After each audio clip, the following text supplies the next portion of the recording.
Sustain. Ragnaros did its job. Finja did its job.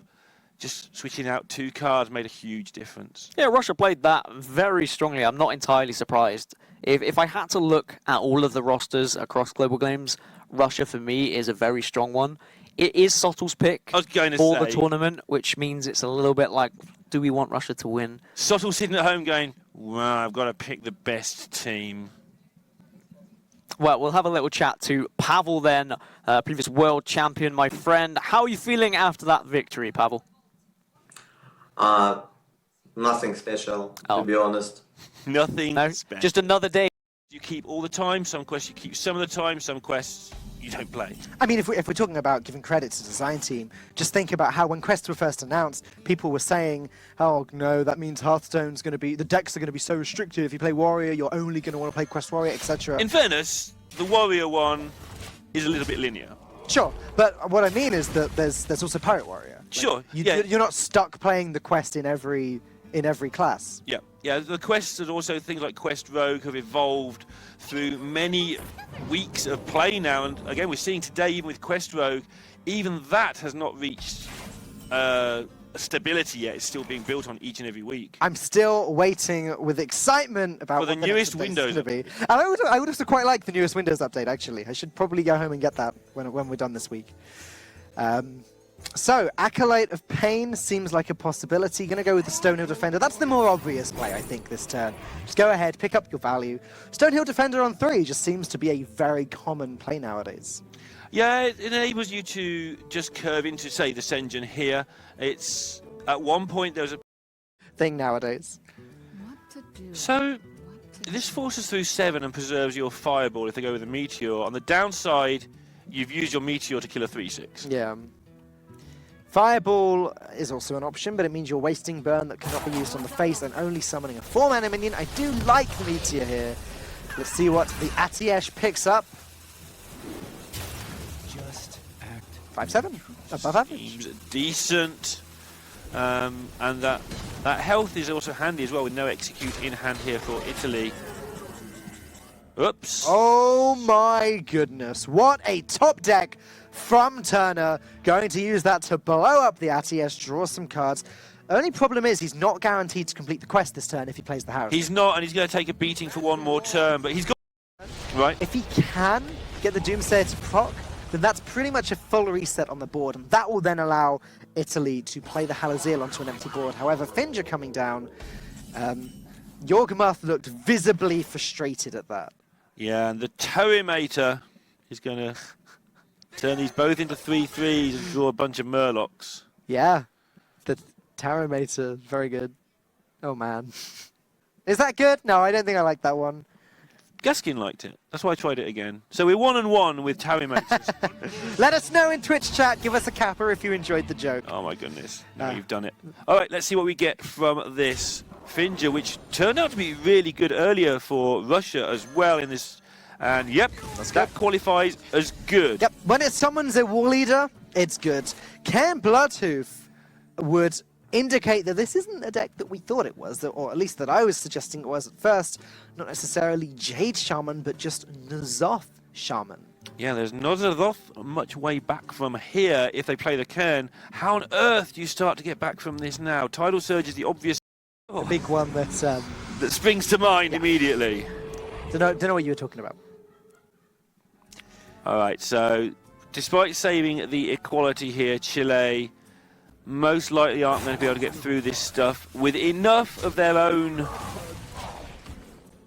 deck intact that they can ever win the game. Equality comes with the Consecration. That is going to give them a chance to force some damage through at least, but the Volcano will level the playing field if needed. Scary thing for Team Chile to be thinking about right now is that there are there are now going to be 3 5-mana 10/10s, all snugly up in Jorgmuth's deck.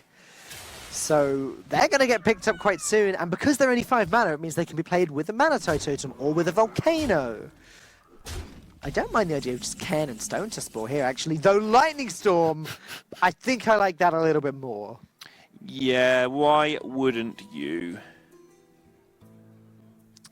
What's he play with the Lightning Storm? I guess just Manatite Totem and Totem up. Stone to Spore going to allow Yawgmoth to deal some damage to the Stagadon with the Lightning Storm rather than just the Inoitron. Psychotron, sorry, different card. Same idea, different card, just like the corrupted version. I always say this, but he looks like a Murloc.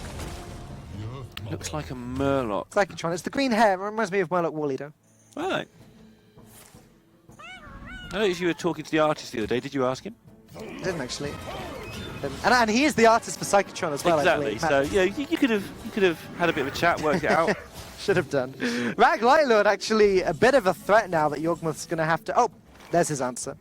The problem was for him before the Hex was picked up. The Volcano is awkward when you've got a Cairn on the board. Right. You're going to be blowing up your own minion.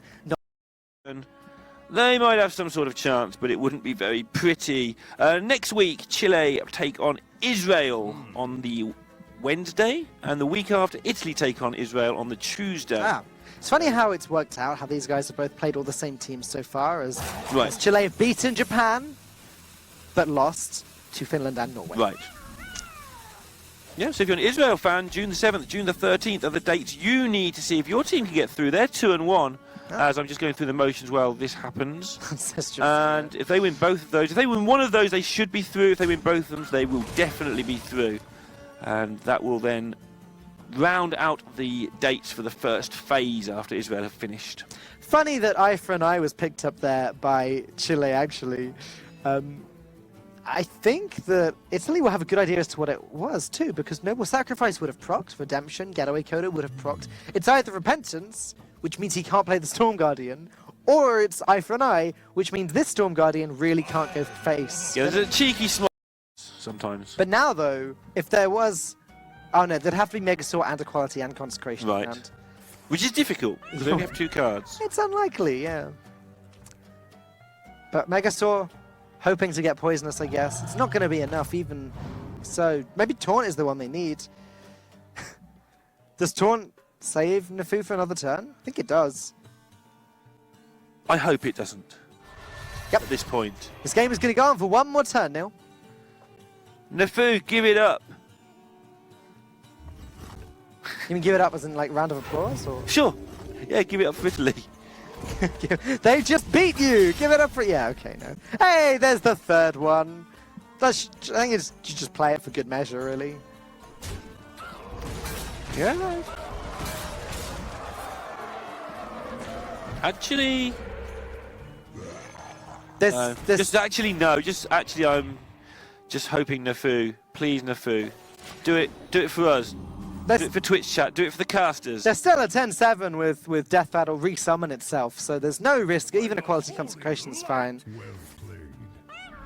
A little bit of emote spam going on there. Not something we've seen a whole lot of in the Hearthstone Global games. Has Chile find a way of getting rid of one Storm Guardian? Good. Only 3 remaining. Sometimes it's about the moral of victories in life, and that Storm Guardian was obviously annoying him. And eventually, Italy finish off the game. It's 2-0. Very impressive performance from, I think, the only N'Zoth Shaman that we've seen this week. Still continue to be surprised by the fact that we've seen so few Evolve Shamans. Yeah, I didn't get the exact numbers from the recent events, but Shaman was right up there with the win percentages. I think it was top of the win percentages in the NA region. Yeah, and just Shaman representation, it was 50-50 between Jades and Evolve, I believe. Approximately 50-50, right, with Jade Druid being slightly more common. Next game is going to be Topo Pablo on the Warrior versus Snowman on the Druid. Yeah, Italy needing one more win from the next 3 games, and they will be through guaranteed to the next stage, which is stage number 2, because this is the first stage. And stage number 2, we will only have 24 teams in it, and we'll start accelerating towards that grand final later in the year. Now, Snowman is one of these players that juggles education with Hearthstone. I know that many people in Twitch chat right now are going to be there, where they're trying to play Hearthstone as many hours as you can fit into the day, but also having to get your homework in on time. I know that I've been there myself. Snowman, 20-word essay, guys. Get on with it. Snowman's doing it. I just made sure I was writing essays about Hearthstone. That's how I got around it. Snowman is doing it very, very successfully. He's currently studying a master's in economics, so smart guy. And kicking butt in the Hearthstone Global Yeah, it games. really is as well. It's just spectacular how some of these teams have come out and proved all the pundits wrong. I know Turkey is another team that, yes, I know they took a defeat, but they're another team that have really shown how good they are at this, and maybe they've been a bit overlooked. Italy doing it in style, though, just kicking us every week and saying, well, kicking me every week because they're your team. According to Snowman's Twitter, according to his bio, he plays Hearthstone sometimes. Is that his bio?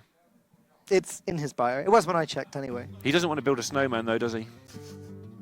He is the snowman. He doesn't want to be built. Okay. So would Savage Raw would still do it as well, but Vicious Fledgling is not good enough, and it's going to get traded into. And Chile is starting to get into this. That's probably the last turn in which Savage Raw on its own would have done it too. Another armor up will put a stop to that as long as the Vicious Fledgling gets destroyed, which it will. Dirty Rat is a cheap taunt that's going to be very, very strong here. Chile knows he's not pulling a minion out, so it's just a 2-mana 2/6 with taunt. That's just a well-statted taunt minion. It really is. Oh my And goodness. now they're actually going to start drawing cards as well, and Top of Pablo's suddenly picked up in interest. There's still swipes available, probably. Corsair doesn't do it, though. That's it. That's the last turn that Swipe would have been lethal too. If this game continues at the rate it has been, Snowman needs to pick up a second Living Mana or something big. Yeah, Living Mana is still a threat for a little while, especially as now you're on 10.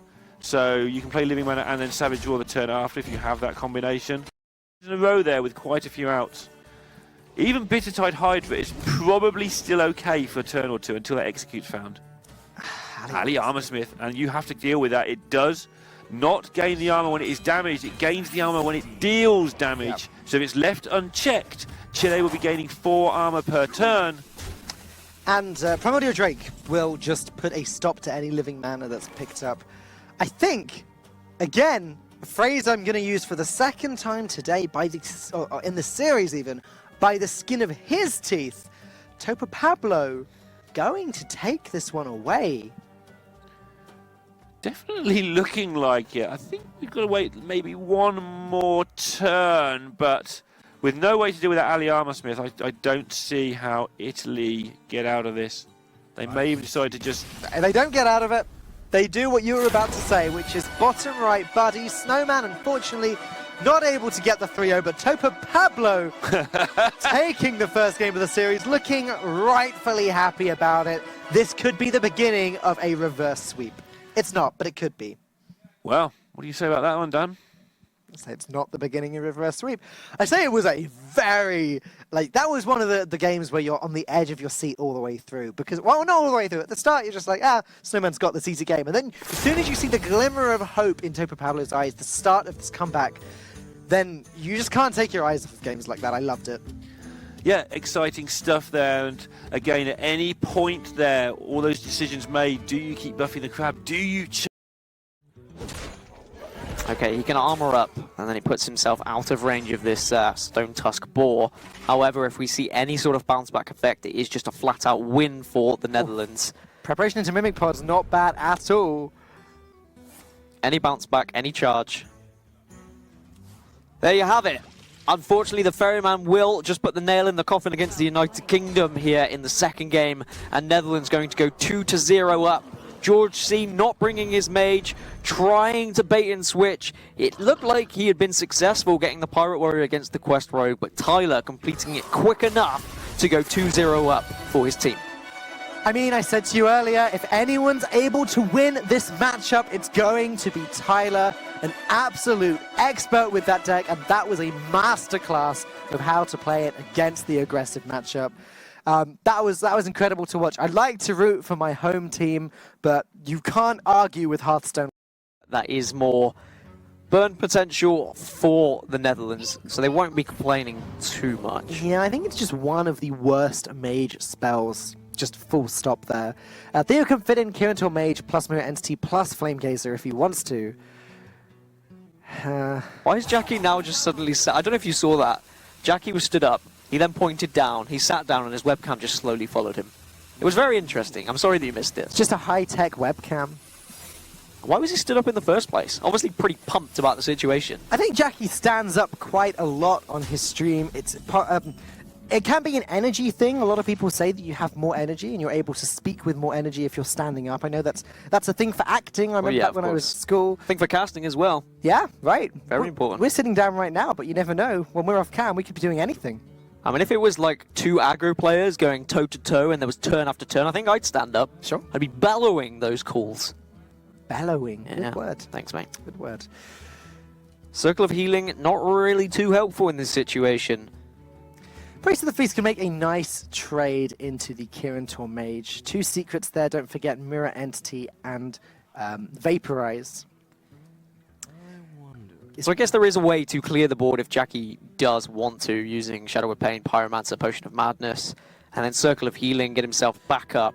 So then that's his whole hand depleted. The problem Jackie's facing is that he's going to be probably still be an Invite and a Divine Spirit that could block. But even if it blocks Shadow of Pain or Death, that's very, very powerful. Jackie's actually out of stuff at this point. It looked like such a strong start, but he just ran out of card draw when the Acolyte was dealt with so easily. Both players are out of stuff. Theo may consider just keeping this in his hand, just so it makes the trade less favourable for Jackie, and he's forced to run into the 4-3 rather than making a value trade. But we're going to be into a game of top decks. What is this? It's a point-sized potion. Right. Sorry, mate. Does that mean there's a Shadow Word Horror in Jackie's deck as well? I'm at those, and I think we know, and I think the rest of the world knows that Netherlands are in touching distance of that second stage. This game just going to show why Counterspell is actually my favourite secret that goes into the secret mages. It's hard to argue the fact that Ice Block is just flat out the best, but Counterspell, if you've already got control of the board, maybe it feels like a win more card, but it's such a solid win more card, preventing your opponent from doing anything to get back in, as Shadow Visions just procs the Counterspell one more time. That's the end of the game. Jackie gonna go ahead, buff Medivh up. It's now a 12-12 that equip the Atiesh, and Jackie waves goodbye as the United Kingdom's chances of qualifying to Phase 2 of the Hearthstone Global Games are diminished. Theo takes the 3rd win, meaning that it's been a fantastic 3-0 victory for Team Netherlands. Yeah, a big hit for the United Kingdom. They'll certainly not be happy about that one, but Romania and RDU are going to be there, rubbing their hands at